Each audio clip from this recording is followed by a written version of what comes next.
why do these texts matter compared to the Textus Receptus? Now, this is where it gets very interesting, because what the difference is that you have Vaticanus, Alexandrinus, and Alexandrinus at this point was extant, and once again, Tischendorf was the first person to put out a English translation of Alexandrinus. Okay, so you have these texts, and they differ from the Textus Receptus. And they differ quite a bit in certain areas. Not overall, but in certain areas they differ. And how do they differ? Well, since they're claimed to be earlier, much earlier than the 9th and 10th century of the Byzantine texts from the Textus Receptus, they're claimed to have been from the 4th and 5th century. Okay, so we're talking 300 to 400 here. Very old texts. And they're in some cases, like Sinaiticus and also Vaticanus, they're almost complete Bibles. So you have the Greek Septuagint of the Old Testament, and you have the full or almost full New Testament in both of these Bibles. Okay, and the differences that we start to see is within places like the extra ending of Mark 16:9 through 20. Another one is John 7:53 through 8:11, and this is the adulterous woman. Okay, and what's the difference? Well, within the Eastern texts, they're not there. These stories are not there. Mark 16:9 through 20 is not in the earlier text, and John 7:53 through 8:11 is also not in this text. This one I didn't know until the other day, and actually this brought me back to, now you might remember this, Rob. This brought me back to when we were talking about, who was it? Bill O'Reilly, and his documentary on killing Jesus. Okay? Oh, yeah. And he said that the Yeshua hanging on the cross saying, Lord, forgive them, for they know not what they've done. He said that they didn't take that out because how would anyone know that he said that? And I slammed him for that. Okay, I hold by my slamming on that. However, I found out the other day that Luke 23:34 is a disputed text, right? And so this is that exact passage. Lord, forgive them, for they know not what they've done. So this is actually one of the disputed texts as well. Now, it is in some of the earlier texts, so it's still. I mean, you read the article I sent you. What do you think about the Luke 23:34? It's a good point. The Net Bible has a good footnote on that. Oh, really? On that verse, yeah.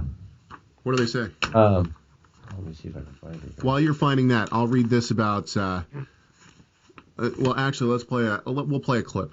Let's play a clip. So this is Dr. Daniel Wallace once again on the adulterous woman passage in John 7:58. Is it?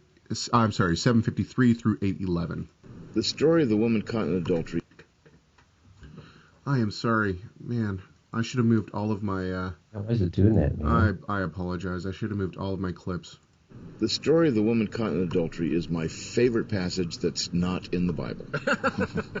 Okay. Everybody loves it. And the ancient scribes loved it so much, they kept trying to put it in different places. It shows up at the end of John 7, at John 7:53 through 8:11, in a lot of manuscripts. Most manuscripts have this, but 20% of our manuscripts do not have it anywhere. And that's extraordinarily high, even those that are considered Byzantine. In the first 8 centuries, we have, I think, only 2 manuscripts that even have it. It's not commented on by any church father until the 12th century. Our earliest witnesses, which includes P66, P75, Codex Sinaiticus, Codex Vaticanus, Codex Alexandrinus, Codex Ephraemi Rescriptus, they don't have it. And that takes us right through the 5th century. Then you have a couple in the 5th that do, but then you go on and the rest don't.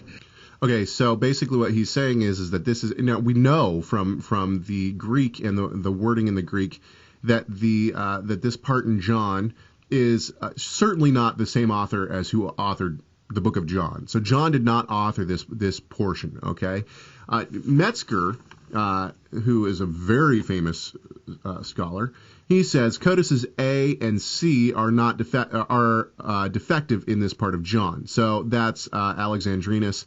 And what's C? Is C the That's the Rescriptus one. Yeah, the That's Rescriptus, or Ephraimi Rescriptus. Okay. I think it's 5th century. Yeah, so they're defective in this part of John, but it is highly probable that neither contain the pericope, for careful measurement discloses that there would not have been space enough on the missing leaves to include the section along with the rest of the text. In the East, the passage... In other words, what they're saying there is, by looking at, because they're consistent how big they make the letters, and they can kind of measure how many letters it would take to say that statement, and they would say, yeah, it wouldn't work out. The spacing isn't right with the extant fragments. Exactly. So there's a little bit of speculation there, but they're trying to say, if it was here, what would the spacing demand? Did you find that passage on, or that...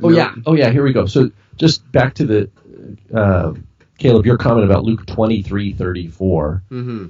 I'm a big fan of the Net Bible. I know Dr. Wallace is, I think, involved in some degree. New Testament, yep. I don't... it doesn't mean I endorse every translation. I haven't read the whole Net Bible, so I can't comment on its whole deal. But I like the general style. I like the footnotes. And I like that they've made it public access. See, here's the thing about the Net Bible for me. I'll throw my towel in on this. I don't like the translation. In the Old Testament, especially, you have, or the Tanakh, especially, you have what I would consider is more of a paraphrase than anything else. However, that being said, although I don't like the translation, the notes are invaluable.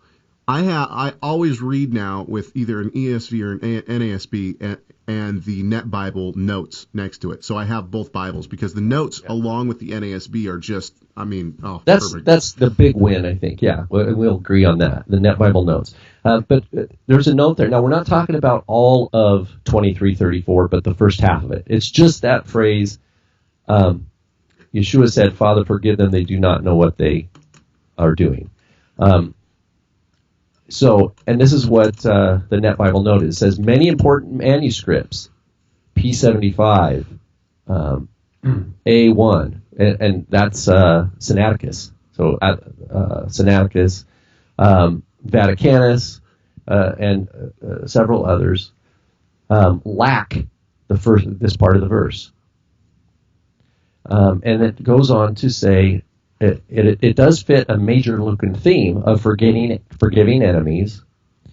It has a parallel in Acts 7 where Stephen says, Lord, don't hold this sin against them. So it's not that it disagrees theologically with the Luke Acts theme.